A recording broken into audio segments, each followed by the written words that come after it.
Kata visioning itu, dia punya dua energi. Energi untuk menggerakkan dan energi untuk memberi harapan itu. Lain kalau kita bilang vision. Visi Indonesia.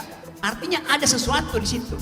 Tapi visioning artinya mengalirkan gagasan ke dalam tanah kering politik hari ini. Kita perlu itu. Anak judulnya juga bagus sekali itu. Peta jalan kesejahteraan. Kita nggak dapat itu. Tidak ada jalan kesejahteraan karena Presiden Jokowi sibuk membuang jalan tol. Jadi terlihat bahwa visioning Indonesia artinya menemukan kembali, revisiting our past.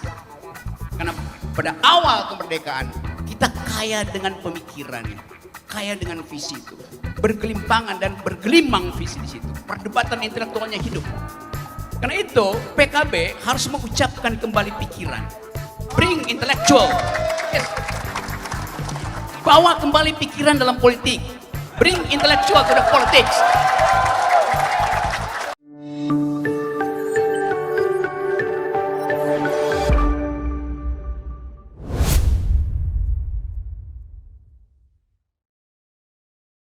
Yang selanjutnya kita ingin beri kesempatan kepada pengajar filsafat Universitas Indonesia, Bang Rocky Gerung. Ini kayaknya fansnya Bung Rocky di sini banyak banget. Bung Rocky ini bukan di televisi karena narasumbernya banyak, jadi Anda waktunya maksimal 10 menit. Karena yang lainnya nanti gak kebagian waktunya. Bagaimana Bung Rocky? Bagaimana kemudian pandangan Anda terhadap tadi apa yang disampaikan oleh Gus Muhaimin terkait dengan politik Indonesia saat ini? Mewujudkan idealitas politik untuk 2024, untuk masa mendatang ini seperti apa, Bung Rocky? Oke, biarkan yang bersangkutan duduk dulu. Selamat datang kembali kepada yang punya acara. Dan saya agak haus sebetulnya, saya ingin dapat air mineral. Dan dibawakan oleh orang yang sama yang membawakan air itu pada Gus Imin tadi. Oke teman-teman, saya mengerti bahwa forum semacam ini punya multi interpretasi itu.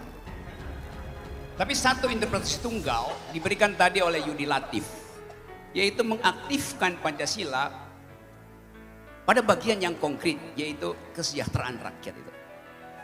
Dan kita tahu tema itu tidak dibicarakan oleh eksekutif, tidak dibicarakan oleh legislatif, tidak dibicarakan oleh yudikatif. Justru dibicarakan oleh Yudi Latif.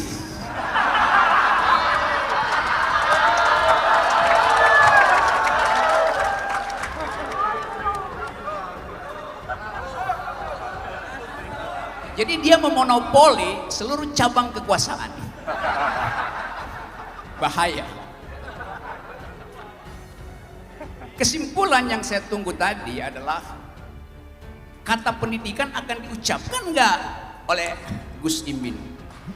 Ternyata dia ucapkan di ujung urayanya yang agak membosankan karena panjang. Tapi dia ucapkan itu sebagai kesimpulan bahwa bangsa hanya bisa tumbuh sejahtera, adil kalau generasi barunya itu tumbuh dengan pendidikan yang cukup. Itu dibicarakan sejak zaman Yunani bahwa hanya generasi yang terdidik yang mampu kita harapkan membawa kesejahteraan. Itu dasarnya. Dan kalau kita lihat perjalanan bangsa ini, founding person kita terlatih dengan duel argumen. Itu yang menyebabkan kita ingin revisiting our past gitu. Visioning ini istilah hebat betul. Kata visioning itu dia punya dua energi. Energi untuk menggerakkan dan energi untuk memberi harapan itu. Lain kalau kita bilang vision. Visi Indonesia. Artinya ada sesuatu di situ.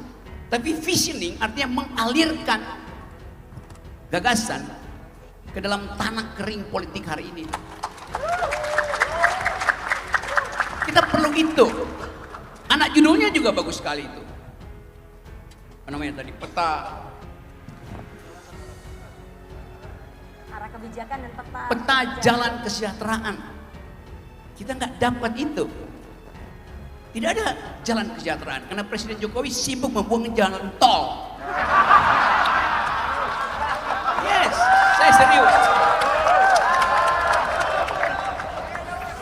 Jalan tol hari ini membuat rakyat tidak sejahtera karena biaya angkut Indomie dari Jakarta sampai ke Solo itu naik 20%. Itu akibatnya.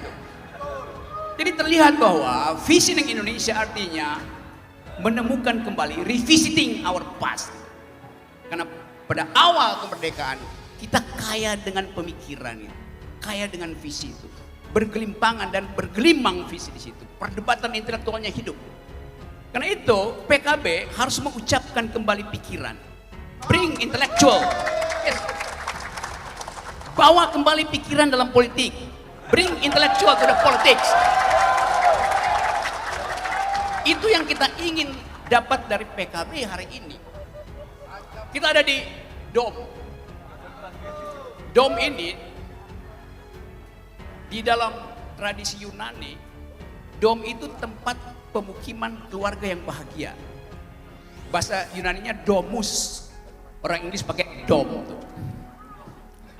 Jadi PKB itu bahasa Indonesia apa dom ya? Nah, coba ya. Kubah. PKB itu partai Kuba bangsa itu.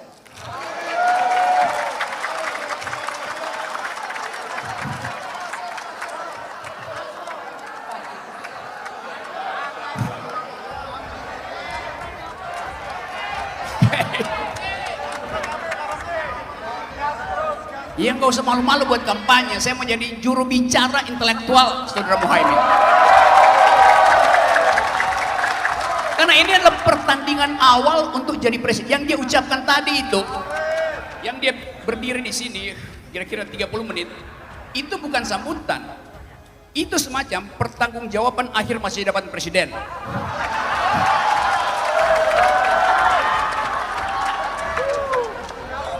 Betul, ini serius. Saya merasa mayoritas di sini. Saya bagian dari PKB. Karena tadi disebut Gus Dur.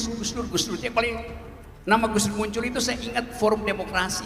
Bersama-sama kita bikin Forum Demokrasi. Pada waktu itu Muhaimin kalau ketemu Gus Dur dia mesti cium tangan tuh. Teman-teman lain. Dan gak berani masuk di ruang kita berdiskusi. Karena dianggap junior oleh Gus Dur. Kalau sekarang dia nekat undang saya di sini. Padahal saya pengkritik kekuasaan. Kan gila dia. Tapi justru itu yang ini kita ucapkan nanti di dalam pesta demokrasi nanti. Datanglah calon presiden di sini. Bilang saya menjadi presiden dan orang tanya, apa visi kamu? Oh, terima kasih.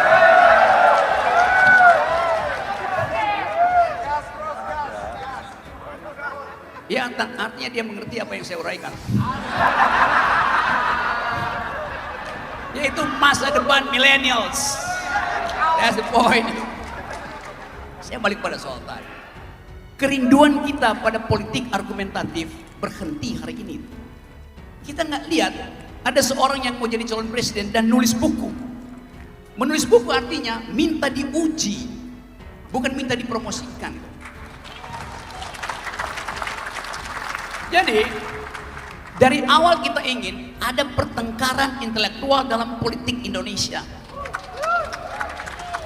Saya tahu bahwa PKB itu isinya politisi plus LSM.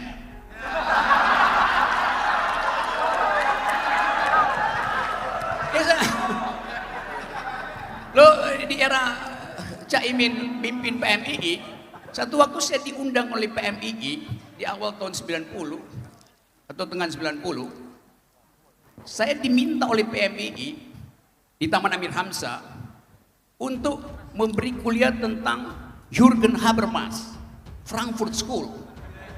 Itu aku bilang, ini serius kalian? Apa mampu otak kalian ngikuti itu?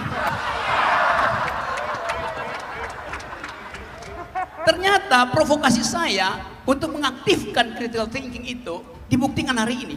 Ada buku yang isinya kritis, Visioning Indonesia. Dan secara disengaja atau tidak sengaja, buku itu artinya Dengan kata lain, ingin menegasikan apa yang ada hari ini. Karena yang sekarang tidak visioner. Terima kasih.